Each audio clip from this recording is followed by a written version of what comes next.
try this a different way. Instead of just constantly calling for Ben Cherington's firing, let's call for it today. Let's call for it to occur today and for a reason. Good morning to you. Good. Monday morning, I'm Dejan Kovacevic of DK Pittsburgh Sports. This is Daily Shot of Pirates. It comes your way bright and early every weekday. If you're into football and or hockey, I also offer daily shots of Steelers and Penguins in the same place that you found this. White Sox 7, Pirates 2. That's a sweep for Chicago, a team that hadn't had a sweep all season. Last team in the majors without one. That hadn't had a road sweep since 2022. That sent a starter with a 5.3 ERA to the mound. None of it mattered. None of it mattered. The Pirates just keep losing and losing and losing. That's 11 losses in the past 12 games. That's 39 and 61 at the 100-game mark. That's a pace for 99 losses. There was Cherington on his team-produced radio program yesterday saying, and I quote, "Our goal is to win in 2026, and we're looking to improve the team. We need to find ways over the next several days to July 31 to put ourselves in a better situation going forward to increase the chances of the Pirates being a winning team in 2026 and beyond. That's our only focus," end quote.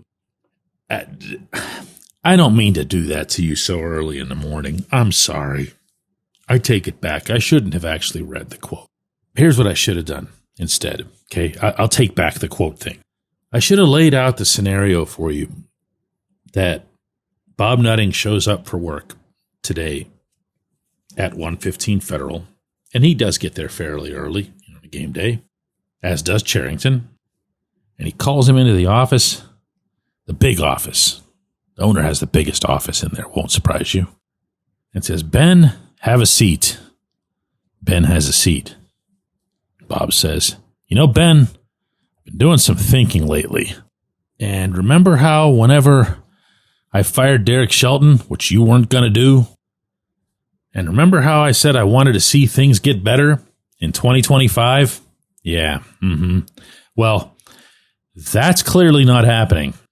And this whole 2026 shtick of yours kind of flies in the face of the stuff that I was saying at the time about how I wanted to look only at 2025, how I wanted to focus entirely on making whatever strides we could in 2025. So this 2026 thing of yours, well, Ben, what I'm trying to say here is Paul Skeens is pitching tonight against the Tigers. You know how the White Sox were the worst team in the American League? Well, the Tigers are they're the opposite. But with Skeens pitching, we've always got a chance, despite the horrific lineup and roster that you've built offensively. And then we've got Mitch Keller going for us tomorrow. So I'm feeling pretty good about these couple of games, and I'm feeling like it's just about the right time to tell you that you're very, very fired. To which Cherington probably just sits there in disbelief and goes right back to his office and keeps right on working because he's always right. It's just a matter of, time until all of his decisions reach maximum fruition. At which point, of course, Bob has to call him back into the office about an hour later and remind him that he was, in fact, fired. This goes on throughout the day, but eventually security comes along and takes care of business. But you have something from which to gain. You have lots from which to gain by making that change at that position at this time. And I mean this time, like right now. Because I can tell you with conviction, after having spent the day over there yesterday, the percentage of people, and I'm talking about on the inside, who want Cherington gone, meaning at ground level, at field level, has never been higher. Meaning that all of this negativity, whether it comes from, public or media criticism like this, or fan criticism, which is way more powerful, and I say that all the time.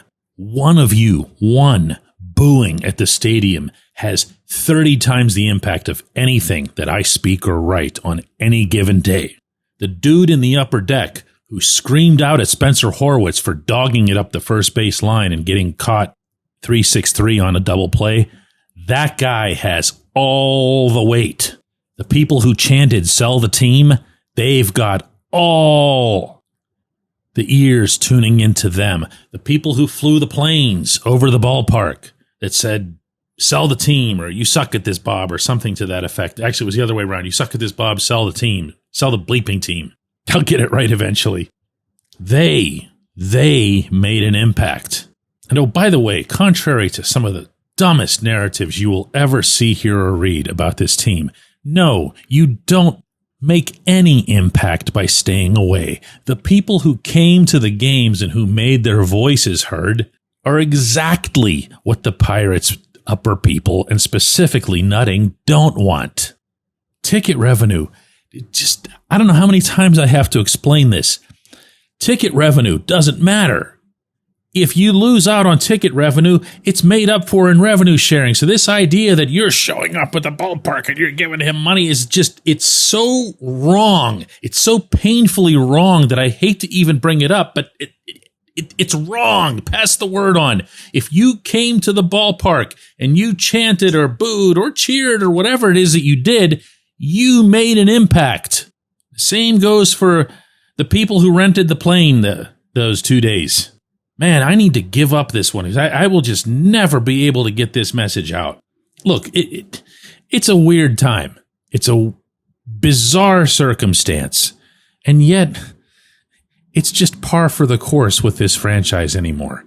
Every other week is something, rock bottom, something. Well, I mean, this was rock bottom, but it was rock bottom for now. What happens when they get swept in Denver?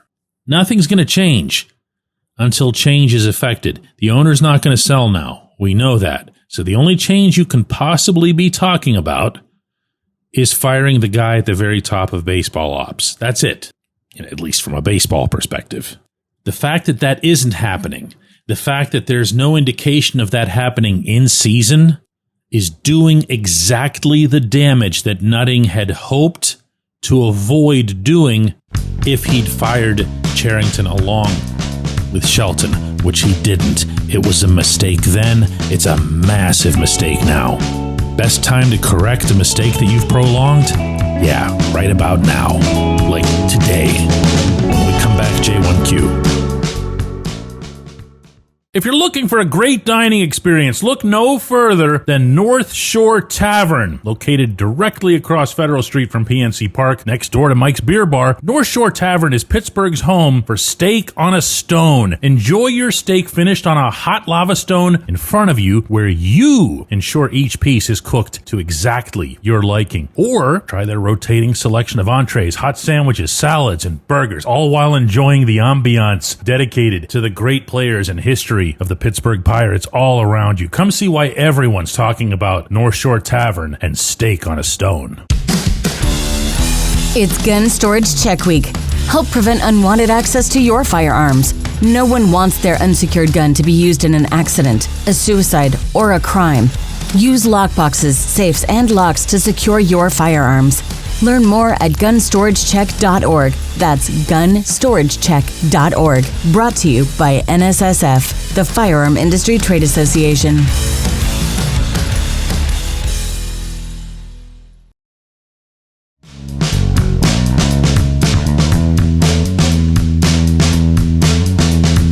Today's J1Q comes from Bill, who says, DK, there's a lot of responsibility on the players, and I get that.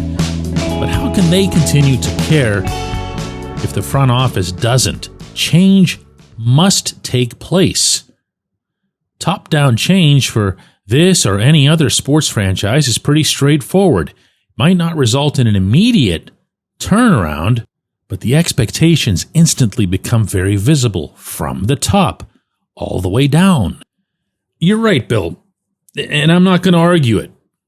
I believe that the players would get another one of those waves of whatever it was that rushed through their clubhouse at the time Derek Shelton was fired. Once Ben Cherington is fired, they'd get that sense that, hey, look at this. Somebody actually does care. But at the same time, I'm going to seize upon your question here to share that I spent a decent chunk of my day at the ballpark yesterday trying to get a sense for how much players will blame themselves for what's taken place. If I'm remiss in any aspect of my coverage of the Pirates in 2025, it's that I have focused a lot, and I believe rightly so, on the general manager, a little bit less on the owner, unless you look at it from the prism of the fact that he has not fired the general manager, somewhat on the manager until that change was made, but really not all that much on the players. I got to tell you, I saw and heard some stuff yesterday that I didn't like, and it had nothing to do with anybody in charge. I saw some blatant giveaway at bats. Now, I know that's not exactly new, but I'd also thought, maybe hoped, that they'd gone away once Don Kelly took over. And this was not a good look for anyone involved. I saw on the base paths a lot of stuff that I didn't like. I mentioned the Spencer Horwitz thing. I saw in the field 2 different plays that I really didn't like. And on top of that, I just saw continued, this is setting effort aside, just, I don't mean to sound mean here with this, but if we can criticize management, we can criticize the players too. Incompetence. Hear me when I say this. I really like Jack Sawinski. There's nothing to not like. Great kid. Works his rear end off. Had his chin held so high coming out of spring training. I remember talking to him in Fort Myers on the last day of grapefruit ball, and he was just ready and raring to go. You could tell he felt like he'd figured it all out. And then, this. Jack went 0 for 3 in this one with a couple of Ks, and he had the one ball that he hit a long way to left. The ballpark was a little bit cruel to him, but 0 for 3 with 2 Ks leaves him now. I don't know if you're following his numbers, but they're unbelievable for the season. He's now 6 for 57 with 28 strikeouts. He strikes out in half of all of his official at-bats and has only 6 hits. Now, could the GM have gotten better players for the position? Yeah. But I'm just setting him aside for once, okay? Joey Bart, he struck out all 3 times he was up. He's batting .232. He has 1 home run in 226 plate appearances this season. He has been, for the most part, placed in the middle of the order, and I'm only pointing that out, not to criticize batting order, which almost never matters anyway, but rather to point out what the expectations were. He was supposed to hit home runs the way he was doing last season. Henry Davis, other catcher. Henry didn't play. But Henry's 3 for 25 in July. Did you realize that? He had that 4 for 4 game at the end of June, and a lot of people, myself included, were like, whoa, what if Henry comes around? Wouldn't that be something? 3 for 25 in July. His season average is 191. His career average is 191. 4 years after being the number 1 overall pick in the draft.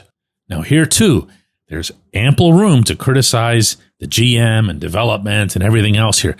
Not what I'm doing in the moment here. Players are, to a very large extent, responsible for their own competence. Even those, like all 3 of these that I just mentioned, whose regimen is beyond questioning. What about leadership? What about accountability? Ben Cherington traded Adam Frazier away a week ago for some 28-year-old prospect who could conceivably become the first ever actual 28-year-old prospect to make it.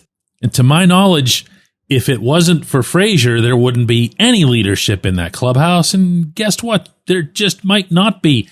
Here's a 30-second exchange between me and Brian Reynolds, who, along with Mitch Keller and Andrew McCutcheon in his own way, are the most tenured members in this room. And I asked Reynolds if, with all the criticism of the GM and the owner and everything else, there shouldn't be more on the players themselves. I mean, yeah, we need to be better. We need to score more runs and do all that. So, I mean, it's on us too. Is that in here, that accountability? Do you feel that's in here? as a team leader? Yeah, I mean, obviously nobody's going out there trying to fail. So, I mean, everybody's working hard. It's just not translating. Oh boy, huh? Yeah. I mean, how does it not become clear to the guy at the top of this structure that a significant, wholesale change needs to occur at the top of baseball operations? I appreciate the question. I appreciate everybody listening to Daily Shot of Pirates. I'll be back with another one of these tomorrow.